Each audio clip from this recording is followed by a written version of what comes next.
I'm David Knowles, and this is Ukraine, the latest. Today, Ukraine reinforces its army in Avdiivka as Russian forces push into the city. We discuss the war of words between Donald Trump and NATO leaders, and interview author and translator Tetyana Denford, who worked on the translation for the Oscar-nominated film 20 Days in Mariupol.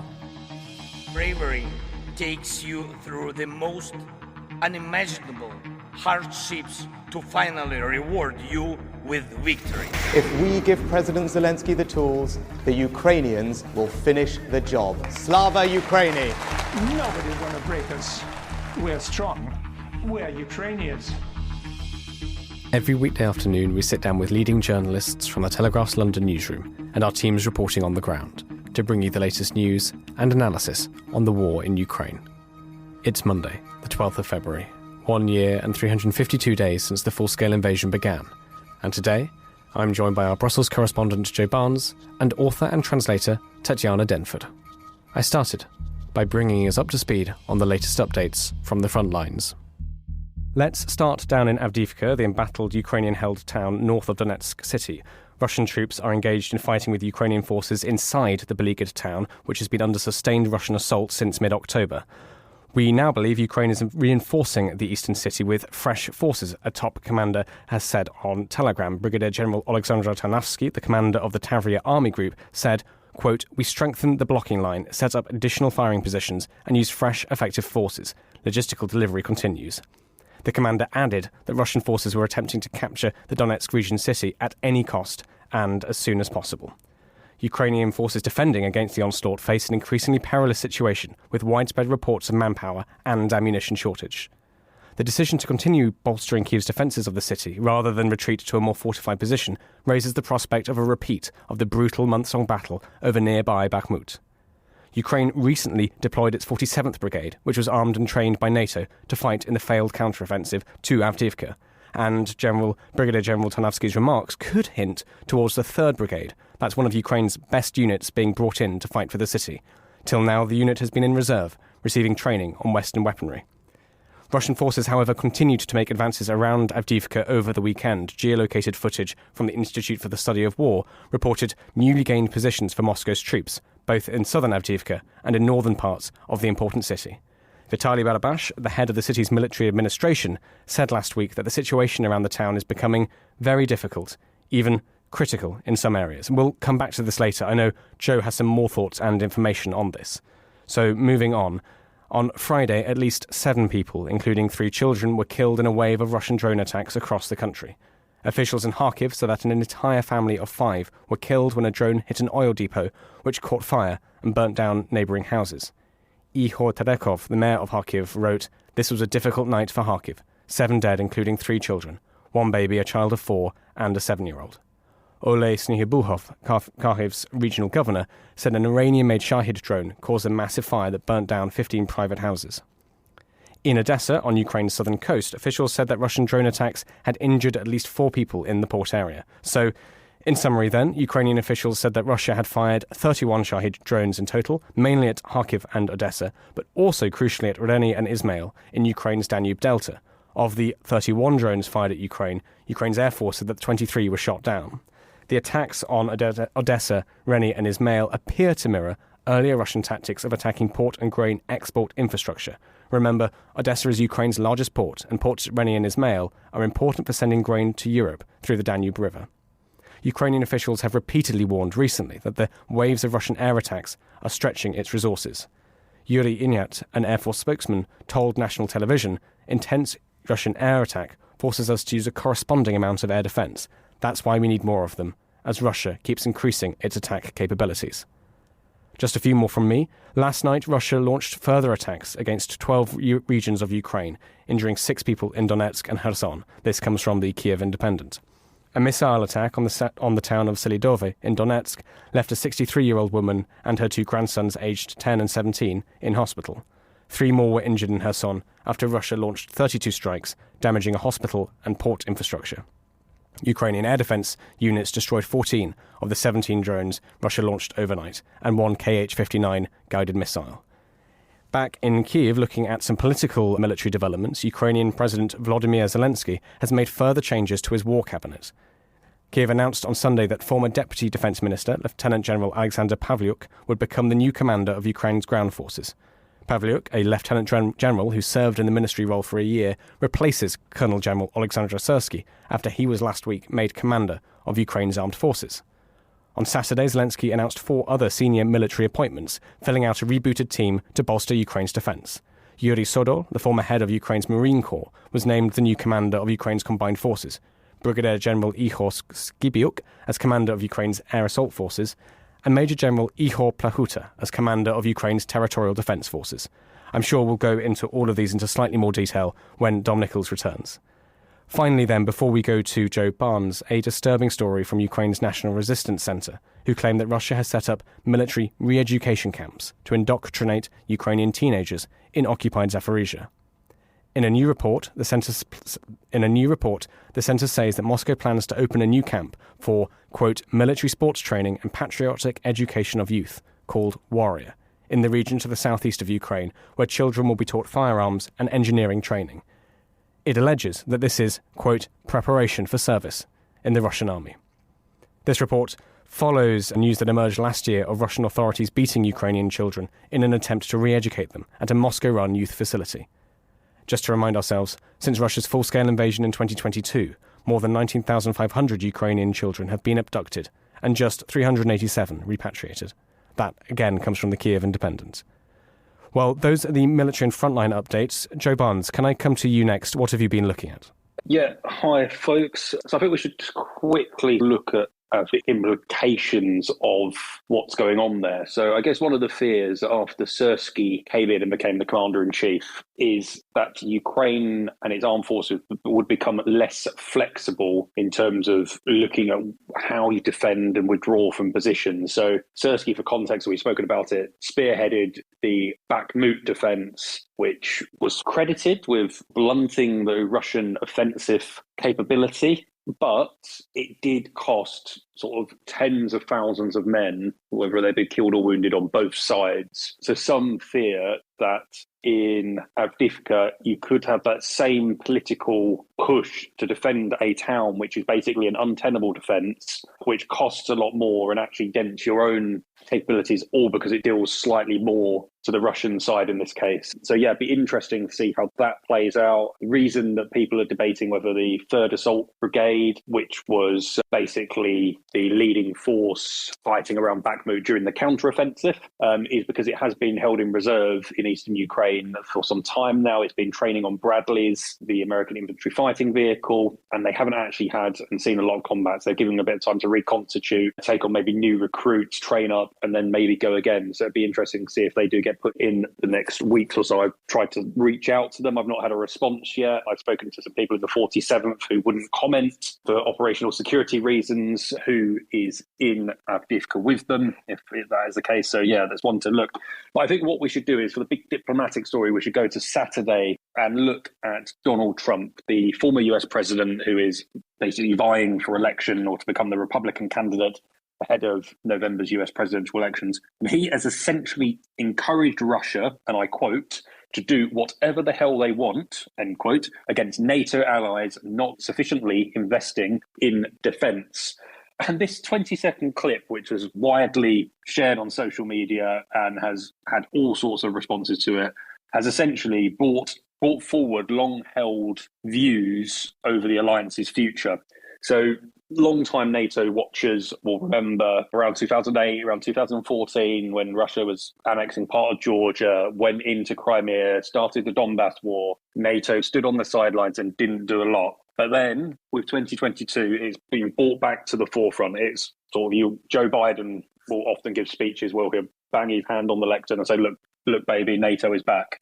But now, Donald Trump, this long-term NATO critic and someone who is seen to have friendly, warm relations with Vladimir Putin, is essentially coming out in full force, basically suggesting that any ally of NATO wouldn't be protected by American military might if they weren't contributing sufficiently to NATO's collective defence, essentially. So this is what Trump had to say, I would not protect you. In fact, I would encourage them to do whatever the hell they want. You've got to pay your bills. And that was essentially, he was looking back at various conversations he had with NATO leaders when he was president. But why is this sort of so terrifying now? So for years, since Donald Trump lost control of the White House, decision makers on the European continent pondered over whether he could withdraw the US from NATO if ever returned to power by American voters. But so this has sparked an entirely new sort of crisis. And I've been speaking to a few people this morning, the centre of NATO decision making, and they've explained why. So with Donald Trump essentially suggesting he would welcome a Russian attack on one of the alliance's other 30 members, that is far worse than him simply threatening to withdraw America from NATO. What he's doing is causing irreparable harm by making NATO's ironclad core principle worthless. So what is that ironclad core principle? So at the heart of NATO is its Article 5 mutual defence clause. And that is a promise, essentially, that the US would deploy in defence of its European allies if they come under attack. So look, while the alliance was founded in 1949 on the basis of the North Atlantic Treaty, that Article 5 has no sort of legal standing. It is a political promise. It's an article of faith. So essentially by saying, look, why don't you go and attack one of the NATO allies and I will stand by and watch and not stand by that Article 5 promise, just brings the whole house of cards crashing down. And there's been some really interesting sort of responses in that. So NATO, when it comes to a comms machine, as a journalist that works, and I spend a lot of time in NATO HQ speaking to the press team, is not the most nimblest. It's very hard to get a comment out of them, especially on a Sunday. But Jens Stoltenberg, who's NATO Secretary General, essentially came riding to the rescue and gave journalists and the world, to world leaders as well, what they wanted. And he insisted that the alliance remained ready and able to defend all allies in the face of any military threats. This is what Jens Stoltenberg had to say. Any suggestion that allies will not defend each other undermines all of our security, including that of the US, and puts American and European soldiers at increased risk. I expect that, regardless of who wins the presidential election, the US will remain a strong and committed NATO ally. Joseph Borrell, the EU's top foreign diplomat, had this to say: let's be serious. NATO cannot be an a la carte military alliance. It cannot be a military alliance that works depending on the humour of the president of the US. It exists or it does not exist.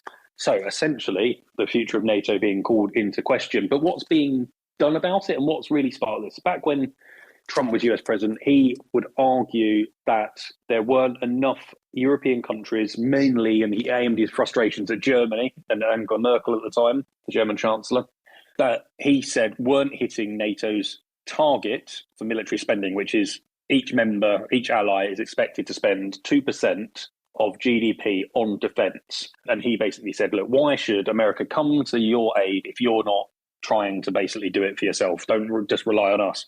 But what's interesting here is Donald Trump is wrong on this front, or is very wrong. So if you look at what he's saying, he's essentially saying that being part of NATO has this scheme where you're expected to pay your bills. That's not the case. It's not a transaction. You don't pay in X amount to get collective defence back. It's an alliance built on promises of a political nature rather than stone cast funding and stuff. So NATO doesn't actually have its own money. It's all based on a promise. And as part of that promise, everyone wants to look at spending that much and doing so much for what they call burden sharing, but it's not always there. So I think by a summit in July this year, I think about 20 NATO members out of 31 will be hoping to hit their 2% target, including Germany, which will be hitting it for the first time. But now let's have a quick look at what people are doing about it. So if you speak to representatives of NATO allies who are also members of the European Union, they will stress that what the European Union has been doing in terms of bolstering its collective defences itself, they are now more important than ever, because they can no longer trust on, with Donald Trump essentially pulling and casting doubt over Article 5, they can no longer trust on NATO being an ultimate security guarantor. So they're looking at building more bilateral combination, trilateral combinations of, say, the German Sky Shield Initiative is a good example of this, which the Germans would always use. They have got 20 or so countries that are all working together to form a new European air defence system and network, which is outside of NATO, but is made up of NATO allies. You have the European Union is trying to find its and build its own contracts to replace stockpiles for munitions that have been sent to Ukraine. So it's all looking at various different alternatives to NATO in case America doesn't come to the rescue. And that's really going to become a real serious consideration as we move forward. But I will stop there on that one and quickly move to the Danish defence minister, who last week warned that Russia could go to war with NATO in as little as 3 years. So Troels Lund Poulsen, who is also a Danish deputy prime minister, said, it cannot be ruled out that within 3 to 5 year period, Russia will test Article 5 and NATO's solidarity. That was not NATO's assessment in 2023. This is new information that is coming to the fore now. And he told that to a Danish newspaper. So you can see why people are really panicking about Donald Trump pouring cold water over Article 5 when you find more and more countries warning about the prospect of war, mainly with Russia. So the Danish join the likes of the UK, Sweden, Romania, Germany, who have all raised fears over the increasing threat posed by Russia. And I'll stop there, David. Joe, do you get the sense then in Brussels that amongst the people you speak to, diplomats, advisors, they're taking the idea that Donald Trump could be president again seriously enough? I mean, do you get the sense that those conversations are starting, or at the moment is it still mainly comms? What do you think? You know what? The people do take it seriously because they see it as a two-horse race at the moment. It's the Republicans versus the Democrats. And on both sides, basically Joe Biden is one of them and Donald Trump is the other. And that's how they see it. I know it's not a foregone conclusion. Donald Trump still has to win the Republican nomination. But people see it as there's not anything really else capturing the imagination of the American people and members of those parties. But I think what was interesting, I was speaking to one person today, and they basically said, look, Trump or not, this threat has really focused our minds and basically brought in the suggestion is that Europe has to be ready to defend itself without America. We have to get to a stage where we can do that, because can we always count on America? It might not be the fact that they trust Joe Biden to come to their aid, but there's going to be countless presidents down the line in the next sort of 50 years, and all of them going to be trusted? Maybe not. We don't know. So they're looking to make Europe more resolute because of it. Thank you so much for that, Joe. I know we'll come back to you later for some more updates. Well, it's a great honour to welcome Tetyana Denford to today's podcast to speak a little bit about 20 Days in Mariupol. I'll just intro that in case listeners don't know. 20 Days in Mariupol, nominated for an Oscar in the Best Documentary category for films, is a stark and brutal film that showcases the worst and the best of humanity. It's the true story of a team of Ukrainian journalists trapped in the besieged city of Mariupol in the early days of the invasion. They continue to do their work, documenting the atrocities of the Russian invasion. Soon, they are the only international reporters left in the city, and the images they manage to send back to their editors of dead children, digging mass graves, the story of the bombed maternity hospital, and more are seared onto our consciences. It's, as I said, an honour to be joined by Tetyana, who worked on the translations for the film. Tetyana, thank you so much for joining us. I saw the film yesterday, so I can share some of my thoughts later, but I wanted to ask you, first of all, how did you get involved? How did you become a translator for the film? Sure. Thank you, David. It's a pleasure to chat to you about this work. And to any Ukrainian listeners, Привіт. I actually started working for Frontline in 2014 because somehow they found me and reached out to me to translate the footage that they were getting with the Maidan Revolution of Dignity in Ukraine. And I ended up translating a documentary that they did called The Battle for Ukraine, which you can find actually on Frontline PBS or on YouTube, I believe. And from then on, I was on call for them for any Ukrainian translation work that they needed off and on. And in 2022, in February, obviously when the attack on Ukraine happened, they reached out to me at the end of March to say, hey, we need you, very kindly. And the producer, actually, Robin Parmley, she put me in touch with, because I'd worked with her, just her basically, in the previous documentary. And she actually put me in touch with Michelle Meisner, who is the senior editor and production coordinator for documentaries for Frontline. And she put us both in contact and highly recommended me, which again is very kind. But Michelle and I then ended up working closely.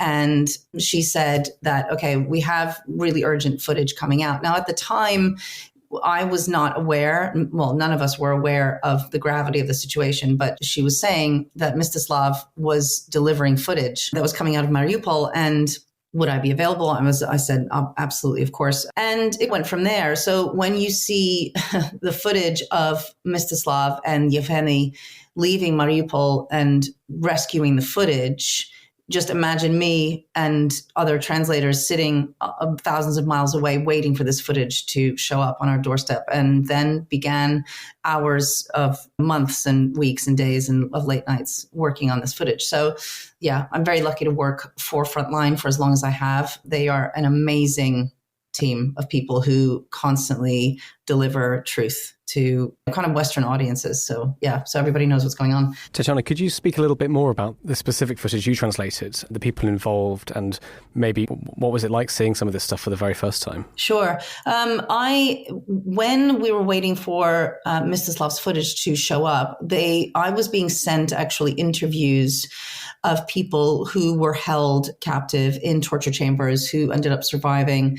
That is footage that actually, I'm not sure whether there's another documentary that will be coming out. I'm still working with Mstislav and Michelle on other pieces, so that may be being put together. So I'm not going to say too much about it, but it was about Bucha and Yablonska Street and a lot of the places that people were taken to and held there for a while. And then I started getting piecemeal footage, like most translators do. You get what comes in and you start working on that. So my translation work started with all of the hospital scenes in 20 days.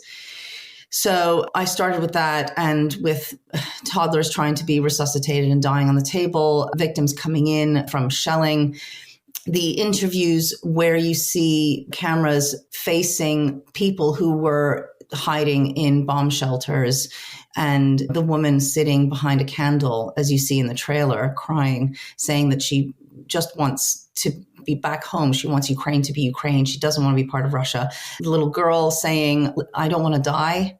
And the officer who ended up protecting the press. So he made the decision, which was basically a life and death decision. And I remember translating him. He was standing there. It was towards the end of the movie where he's standing at the hospital and he says he wants to make a statement.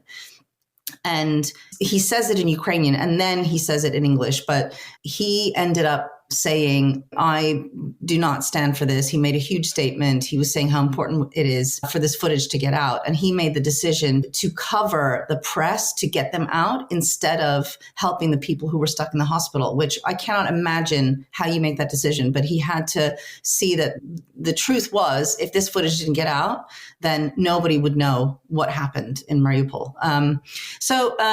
Gosh, what else? The people burying fresh kind of bodies in body bags in mass graves, the grave diggers that were there saying it's awful what is happening, the lady saying what has happened to my home. There's so many scenes that are all now a blur. I think the thing, and I said this on Twitter the other day, and it really resonated with people, and I still get quite emotional when I recall it, but one of the scenes that stuck with me when I first saw it was the scene where the father has to say goodbye to his son who was playing football and was killed by a missile. And he just kept saying, God, I'm just getting a bit emotional thinking about it. He kept saying, my son, and he was just sobbing and trying to reach his son through this white sheet that was covering his dead body. I mean, it was just, and I think I am honored to be a translator, to bring kind of this to Western audiences. I'm honored to be able to speak the language, but it created scars for me, and I'm sure for other translators, that will live with me forever. There are things that I saw that I never thought I'd see in my life, and I will never forget them. So, yeah. Something that really struck me was I saw it last night in preparation for talking to you, and it, I think, maybe reopened. It made everything feel fresh again, and in an interesting way. That, I've been doing this job for 2 years, and looking at this for 2 years, and then to be taken back to the opening. I mean, something that really struck me was that was the first 20 days of the siege of Mariupol, and then they got out. There's another 60-something days that happen, and there's nobody inside. Yeah. And so there's actually more time in that city that we know less about than the footage we do have from Mstislav and his team, and from you. And it brought, I don't know, for me, it's brought everything back to, this is what we're talking about. We give updates on, international politics and diplomacy, that sort of thing. But actually, this is the story. It was the wanton destruction of civilian buildings, of the execution of people going around their daily lives. I thought one of the most terrifying scenes was when they spot the tank, the Russian tank approaching the hospital, and slowly it starts to turn its cannons towards the hospital, and they run. They get away from the window as fast as possible. I think the thing that this film does very well is it's unlike, and maybe I'm a bit biased, but it really is unlike any documentary I've ever seen because of how it brings you in. You're not just an audience watching something and saying, oh, that's a shame. The way it's narrated and the way the film is cut together brings you into the conversation immediately. There is no buildup. There is no kind of fourth wall, as it were. This film is, dare I use the word beautiful, but the film is so beautifully shot that it is heartbreaking on so many levels, and it feels like you're there. It feels relentless. It feels like you are actually there having these conversations, having to make these life or death decisions. And I think that's what's really made a mark on audiences, not just because it's Ukraine and it's current and people want to support Ukraine and they want to understand what's happening, but it goes so deep that I genuinely think people will never forget watching the way this documentary was put together and how the information was presented. When you look back at your translation work then, I'm kind of curious as to the kind of decisions you have to make when you're translating Ukrainian into English. What were the moments where you had to stop and be like, well, we could say it this way or we could say it that way? And how did you make those decisions? The thing with working with Frontline is they have always given me the push to translate the truth as it sits. There's no softening of the edges. There's no kind of, you can say it this way or that way, or there's no making it palatable for all audiences. It is literally translating what it feels like to be a Ukrainian living through this. And those are the words that I'm trying to kind of, being part of Frontline means you get out the truth in that way. I think in translators across the world, they will translate lots of different forms of media, and there's a way to engage an audience and there's a way to convey a sentiment. But I honestly think the way Ukrainians were talking in this documentary, there was no other way but to just say it the way they are saying it, the way they meant it, how frustrated they were at what was happening, how confused they were as to why they're being targeted, grieving families, people losing their houses, people swearing about why this is happening and why this dictator is choosing to keep attacking their country. So I am very, very fortunate to work with a team who just keeps saying, say it as it comes out. There's no changing how it is conveyed. Something that affected me quite a lot, I think, while watching it was, and this kind of goes back to what we said earlier, that this is just the first 20 days. And the siege of Mariupol took, 86 days? Yeah. Is that lots of the faces, the characters we meet, the people we meet in 20 days in Mariupol stayed. Yeah. They didn't get out, and we don't know necessarily what happened to them. I wondered, did you sort of think the same thing, and how did you deal with that? I mean, I still think of the people, when you do translations like this, and there are hours and hours of footage, and you sit with these people and they start to become like people in this strange way. And I think about whether they're still alive. I think about what they're doing. I wonder if they're safe. The extra footage that I've translated, which again, I'm hoping will be used for much more work that comes out from Mstislav and Michelle and everybody else at Frontline. There's so much more that people haven't seen yet that exists in this footage right now that is sitting, waiting to be used.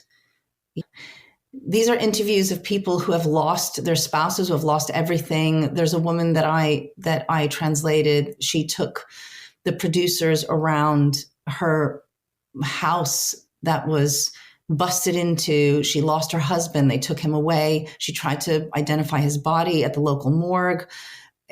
I mean, I have lived through their lives like almost vicariously. I don't even know how to explain it. I mean, there were interviews with certain police that were there trying to figure out what happened in these torture chambers. And it was almost like a forensic and like detective work that these producers were filming and then having translators sit there and go, okay, well, this is so much more that people haven't seen that I think will come out when it's ready to.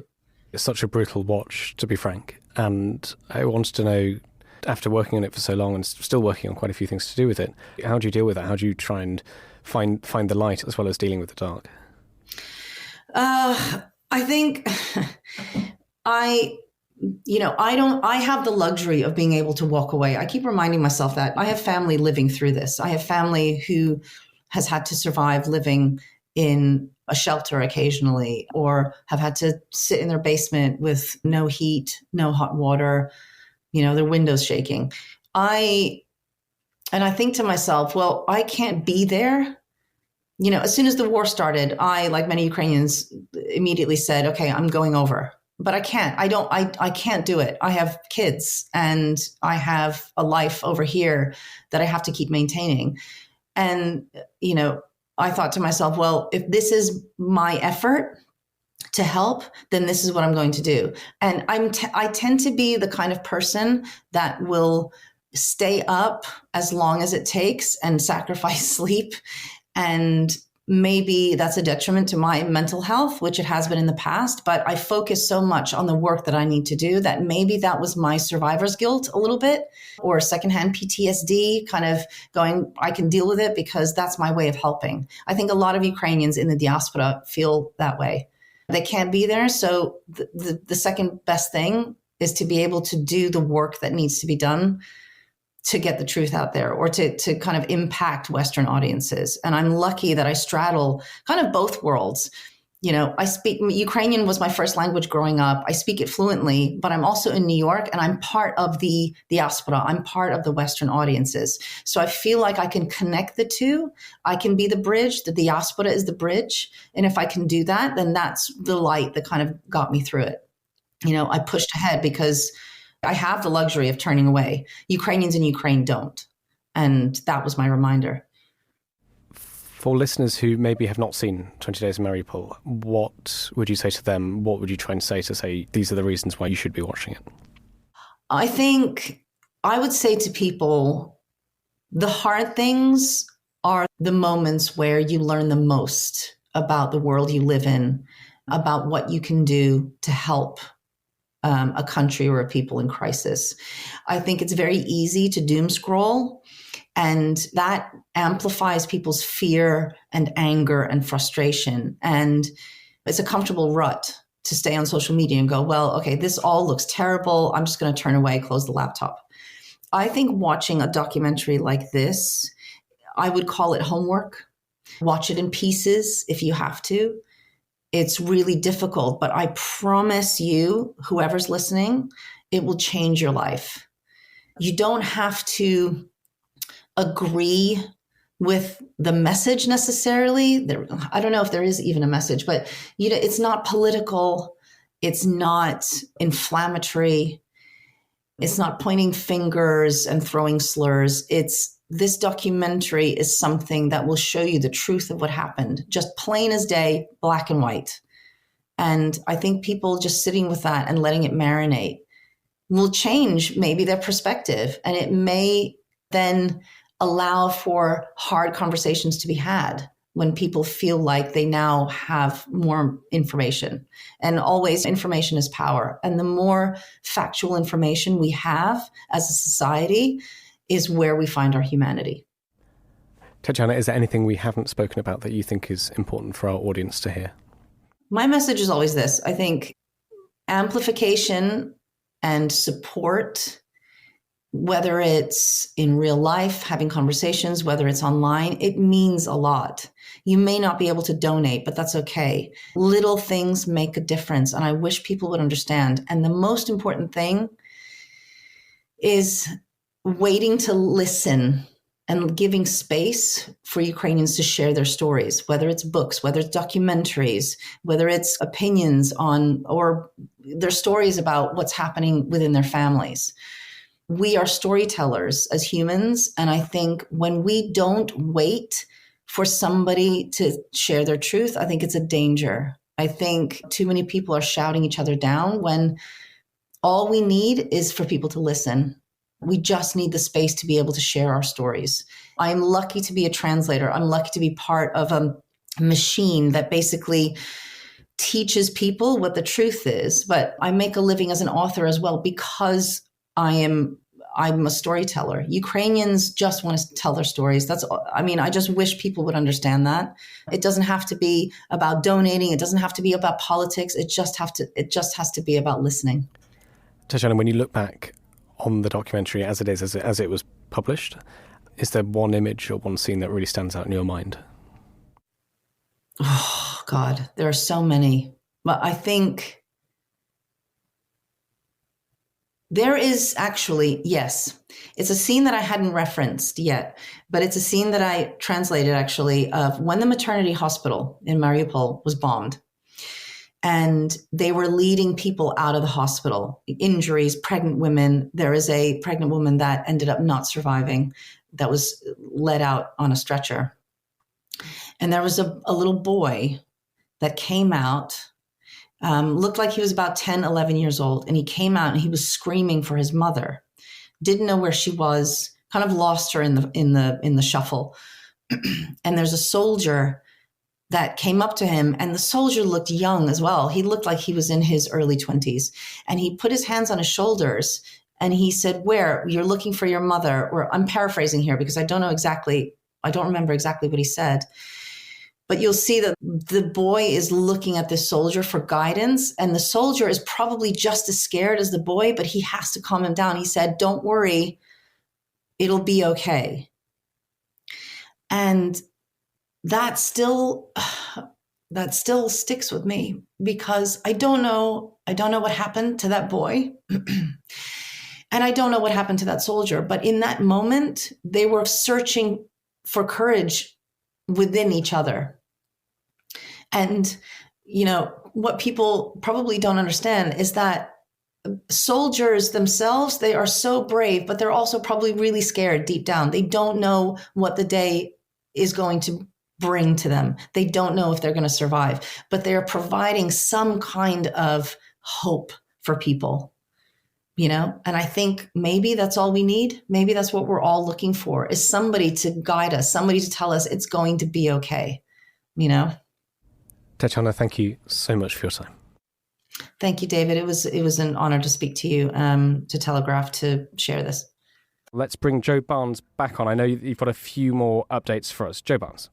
So let's go back to the diplomatic updates. In Hungary, the Hungarian Prime Minister Viktor Orban has said that Ukraine should be left as, and I quote, a buffer zone between Russia and the West, with allies giving the country security guarantees, but not accepting it into the European Union or NATO. And that has been reported by the Kyiv Independent. So Orban said that this during a debate with former Austrian Chancellor Wolfgang Schüssel for European Voices. Whether we like it or not, whether Ukrainians like it or not, Ukraine is on the map where it is. The best prospect for it would be to form a buffer zone between Russia and the West, with security guarantees, of course.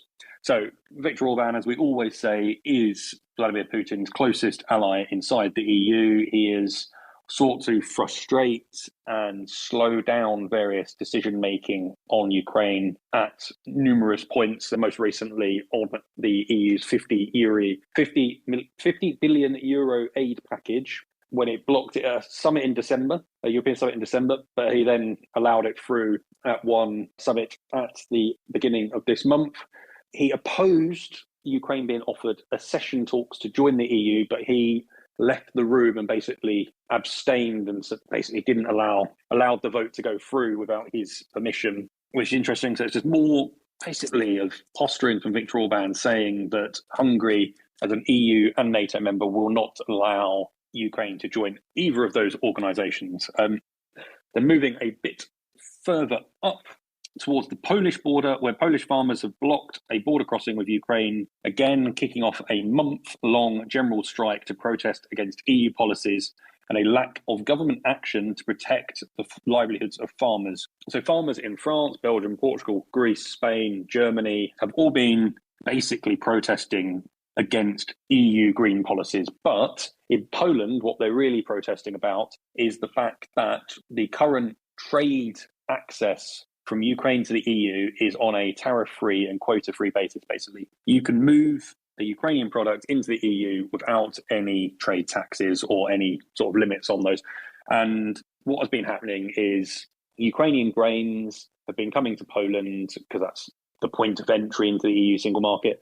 And essentially, because grain is extremely expensive to move over ground, that stays in Poland and brings down the price of grains for local producers. And they have been very much complaining about that in Poland. So around 100 farmers and 50 vehicles have blocked the approach to Medkia. That's the border crossing, the main border crossing between Poland and Ukraine, halting traffic for all vehicles. And that is according to a Ukrainian border force spokesman. The Polish media said there are around 250 blockades across the country, with convoys of tractors clogging up roads, holding up banners such as "Without us, you'll be hungry, naked and sober." So yeah, that's going to take a little bit more diplomacy around it, because the EU and Poland have struck a few deals, Poland and Ukraine have struck a few deals, but it hasn't quelled the anger. Now we go over to the US. So the US Senate has edged closer to passing an emergency aid bill to provide $60.1 billion. That's £47.6 billion for Ukraine. The vote to progress with the bill, which also pledges $14.1 billion to Israel and almost $10 billion in humanitarian assistance, marks a critical hurdle in securing US support for Ukraine, which had been stymied last week by Senate Republicans moving to block a bill that basically connected US foreign aid, so to Ukraine, to Israel, to Gaza, with a internal US border security measure, and it's been dumped by Republicans who are essentially loyal to Donald Trump. So I don't have to explain this too much, but the money is seen as incredibly crucial for Kyiv at this moment in time. There are various sort of reports from the front line about ammunition shortages. The air defence units and people speaking on behalf of them have warned that, look, if we carry on getting long-range barrages, we might be out of Patriot missiles within a month and other various sort of air interceptors. So it's a real crucial time that this money is basically given to Ukraine to start deliveries again from the US. And this is what Senator Mitch McConnell, who's a Republican minority leader, had to say. He said it's no exaggeration to say the eyes of the world are on the US Senate. And then he basically went on to add that US allies don't have the luxury of pretending that the world's most dangerous aggressors are someone else's problem, and neither do we. So yeah, it's a big problem, that USA, and hopefully light at the end of the tunnel. And I'm guessing Tony or someone from our US bureau will be able to come on and speak about it more in depth at some point. And then a story we looked at last week, but it wasn't entirely certain what is going on. But Ukraine has now accused Russian forces of using Elon Musk's Starlink satellite to basically provide internet service to them on the front line and help coordinate attacks against Ukrainian soldiers and positions. So the Ukrainian military intelligence agency has released an audio clip in which it said soldiers from Russia's 83rd Air Assault Brigade can be heard discussing setting up a Starlink system near the front line in eastern Donbass region. So Andrei Yusov, who's a spokesman for the Ukrainian military intelligence, said, yes, there are cases of Russian occupants using these devices. This is starting to become systematic. So Ukraine's military did not give any more details on how Russia may be using Starlink, but reports and photos have surfaced in the US and Ukraine in recent months of sightings of Russian forces with sort of the Starlink system. So an unnamed Ukrainian military source told the US website Defense One that dozens of Starlink units were being used by Russians on the front lines. When they have hundreds, it'll be hard for us to live. That's what the source had to say. But I think we should then go back to, mainly for the sanity of our lawyers, let you know what SpaceX had to say about this. So SpaceX said it did not conduct business with the Russian government and said Starlink does not work in Russia. But I actually approached SpaceX about this and said that doesn't answer the fact what happens in occupied Ukraine, and that is exactly what is the question at hand. And SpaceX had this to say: if SpaceX obtains knowledge that a Starlink terminal is being used by a sanctioned or unauthorized party, we investigate the claim and take actions to deactivate the terminal if confirmed.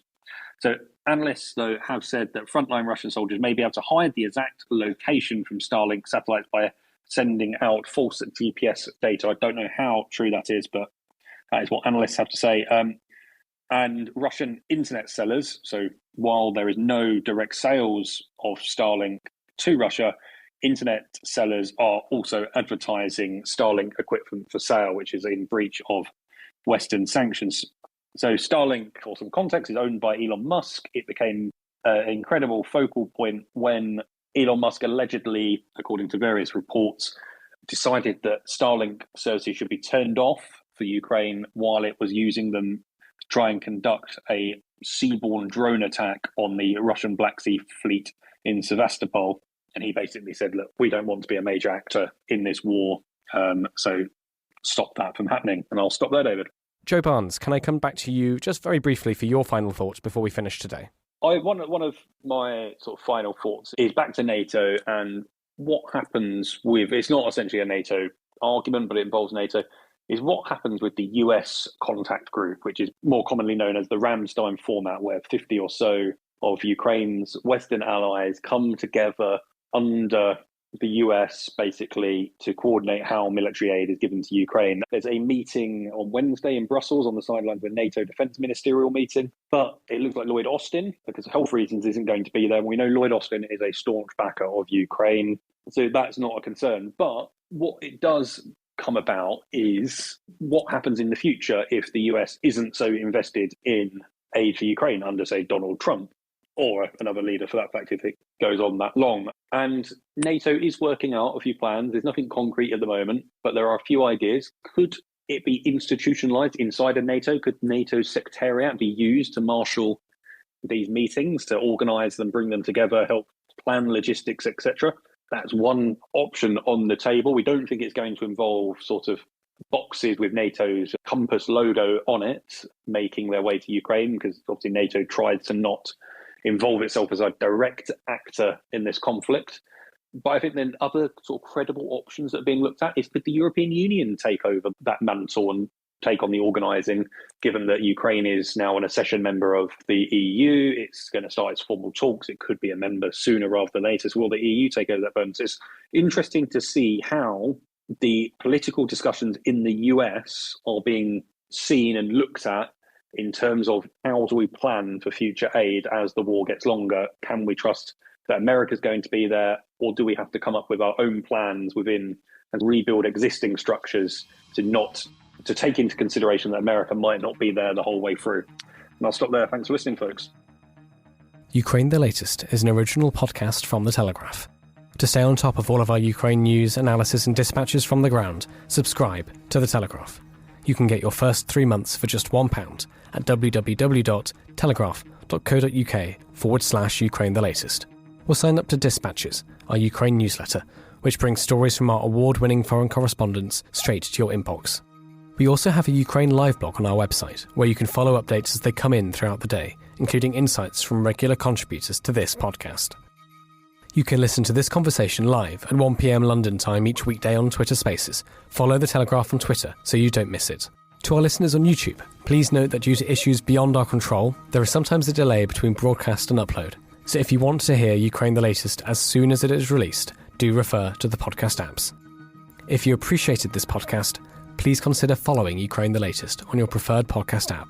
And, if you have a moment, leave a review, as it helps others find the show. You can also get in touch directly to ask questions or give comments by emailing ukrainepod@telegraph.co.uk. We do read every message. And you can contact us directly on Twitter. You can find our Twitter handles in the description for this episode. As ever, we are especially interested to hear where you are listening from around the world. Ukraine the Latest was produced by Rachel Porter, and the executive producers are David Knowles and Louisa Wells.